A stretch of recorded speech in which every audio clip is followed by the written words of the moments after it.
All right, let the party begin, boy. We got content. Let's see what Charlamagne the God in the Breakfast Club got to say about Drake losing his case versus UMG and Kendrick Lamar. Let's go.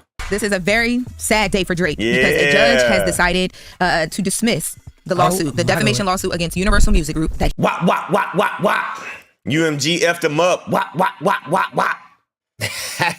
he has over Not Like Us. After all that? Yes. So after all that, take this L, boy. Drake is talking about Ja Rule. Man, Ja Rule ain't got nothing on Drake. Ja Rule ain't take this type of L. The docs say from the judge, because the court concludes that the alleged defamatory statements in Not Like Us are non-actionable opinion, the motion to dismiss is granted. Because when Drake filed the lawsuit, Universal Music Group came back and said, Judge, this is a waste of time. This is just a song. There's no proven fact here that we defamed anything. We want you to dismiss this. And the judge is saying yes. So Drake's attorney has already given statements to some outlets. Didn't respond to me, but they said but they said that they plan to appeal this and they look forward to taking this to appeals court. But Universal Music Group did send a statement to me as soon as this lawsuit was filed, and they say a spokesperson from Universal Music Group says from the outset this suit was an affront to all artists and their creative expression and never should have seen the light of day. We are pleased with the court's dismissal and look forward to continuing our work successfully promoting Drake's music and investing in his career. I felt like that was the biggest. Sit down over there in the corner and have a seat. And listen, uphill, orange pill, chemical pill, Kendrick Lamar and 5. All right. This Kendrick Lamar and 5. lawsuit wasn't filed for any other reason other than Drake's feelings was hurt because Kendrick busted his ass in a rap battle. It's really that simple. And I'm shocked the lawsuit lasted a year and even got this far. Facts. That's all what it was. That is all what it was about. His feelings getting hurt, losing the way that he did in the fashion that he did. And he's a sore loser. He's a feminine beta bitch sore loser. This man got his ass busted in a good old-fashioned rap battle. Nothing more, nothing less. And we just have never seen how Drake reacts under real pressure. And you learn a lot more about people in defeat than you do in a win. That is so true. You learn more about people when they lose instead of when they win. Because their true character comes out when their back is against the wall. How do you face adversity?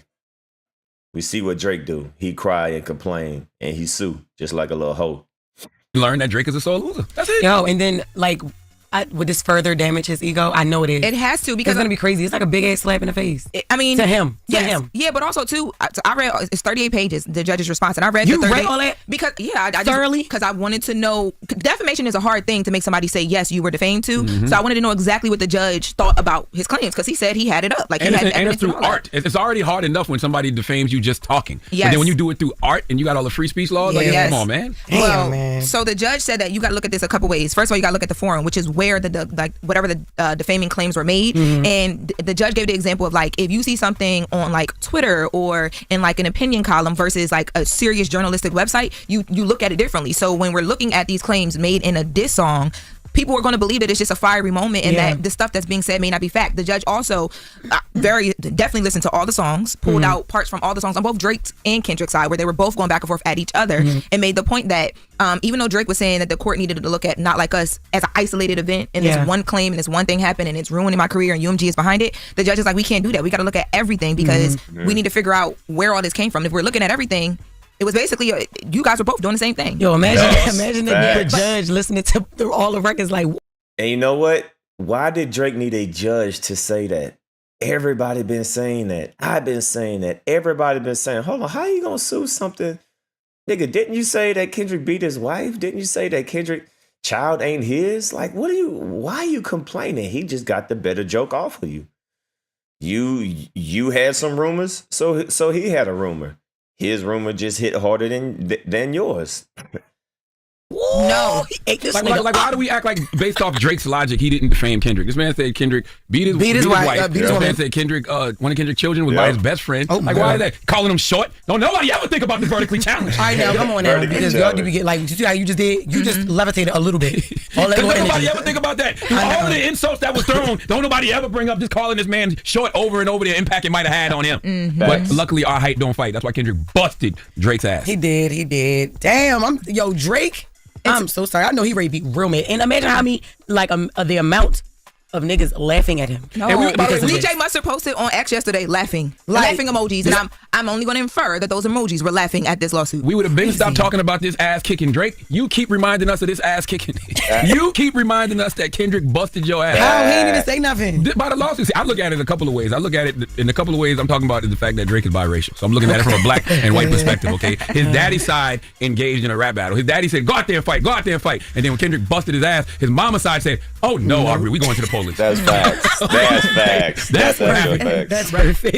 And like, honestly, I feel like the judge's answer also made you remember. I mean, we were there, so we remember how big the song was when it first hit. But this was like a reminder. I was reading it like, if I was Drake, I hope he doesn't read this full 38 pages. What do you mean a reminder?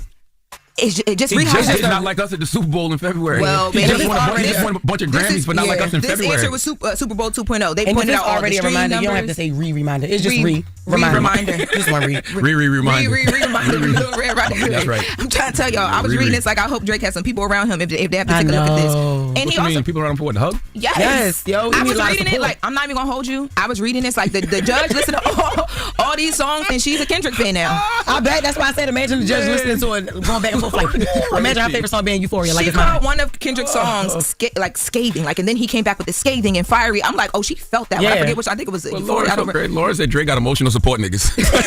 You know, people got emotional support dogs. Right. Is that what you think Chubbs and Baka are? They need to be if they ain't. Those are grown men. They need to be if they ain't, man. You trying to touch somebody. Sometimes you just need support. Man, you lost a rap battle, man. Suck it up. Like, god damn, it's just a rap battle. This is the last thing I will say as we close. Okay. Drake's team also tried to make a point throughout this lawsuit that we were not smart enough to understand the full context of a rap battle. Like, one song, then another song, then another song. That Not Like Us dropped, and it made us forget everything. And that's why it's so defamatory. And UMG is the cause of it. And the judge said, you sound crazy, and you shouldn't be using stuff from social media to prove evidence, and it's not substantial. Oh, them guys really not like us because they don't understand how rap battles work. That's exactly how rap battles work. You go, I go, you go, I go, and then eventually one of us gonna go so hard that the whole crowd gonna be like, oh! Like if you think about 8 Mile, right? Yes. You don't remember nothing other after that last rap that Eminem did when he started talking about himself? Yup, and then start talking about the other nigga. That's what I'm saying. Yeah, no, I don't. I don't remember. Yeah, well, he argued that Not Like Us was so big that nothing else should matter, and the judge said that doesn't make any sense. No, he's right. Nothing like Not Like Us was so big that nothing else mattered in that battle. But not to the point where we believe that Drake was a pedophile. No, nobody ever thought that. That's what he's trying to say. Just like I never thought Kendrick beat his wife, or I never thought Kendrick was I don't even think Kendrick's short for real. To be honest with you, you are crazy. We saw him in concert. His presence is too big. I don't even see a small. I don't even see a short man. We literally went to the concert in MetLife, and he looked like a little ant. No, he looked larger than life to me. Not you. I bet you he looked like a giant to Drake. I bet you Drake go to sleep and Kendrick looked 10 feet tall. Yo, you are stupid. You know what I want to hear right now? What? You already know. What? God damn it. Okay. You are standing for the short man. Sitting. You can't tell. When we come back, we got front page news. Plus, Allen Iverson will be joining us this hour. It's the world's most dangerous morning show, The Breakfast Club. Yo, hey, I agree with every single. My bad. I'm fixing my microphone. Man, listen, today is a glorious day. I got so much content to go over. Thank you, Drake, for giving us this content, man. And we just gonna rejoice and be glad in it, man. So this is definitely a wake-up call for Drake, because Drake is a spoiled brat. Drake is a spoiled brat, man. Golly, I have never seen a sensitive rapper like this in my life. Like, damn, he should really be ashamed of himself. How can you be a Drake fan? How can you be a Drake fan? No, how can you be a hip hop fan and like Drake? Drake is anti-hip hop, in my opinion. Every move he did was anti-hip hop.